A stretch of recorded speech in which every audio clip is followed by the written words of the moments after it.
అటు తరువాత యూదుల భయము వలన రహస్యంగా యేసు శిష్యుడైన అరిమతయి యోసేపు తాను యేసు దేహమును తీసుకొని పోవుటకు పిలాతునొద్ద సెలవడిగెను.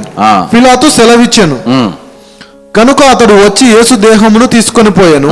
ఇలాంటి మార్పు కూడా మనకు వద్దాం. దాచుకునే క్రైస్తవులుగా జీవించే జీవితం వద్దమ్మా. మనుషులు ఏమనుకుంటారో, నేను దేవుని గురించి మాట్లాడితే, నేను క్రైస్తవుడని చెప్పుకుంటే మనుషులు ఏమి అనుకుంటారని వారికి అనుకూలంగా మీరు జీవితాన్ని మార్చుకోకండమ్మా. ఎంత దౌర్భాగ్యమో. రహస్యం.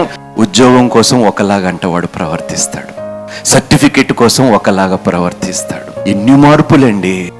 విడిచిపెట్టండి అమ్మా. మారితే మారారని చెప్పండి, అందులో నామూషి ఏమిటండి? మీ దేవుడు చేతకాని వాడ సర్టిఫికెట్ ఉంటేనే దేవుడు మీకు సహాయం చేస్తాడా?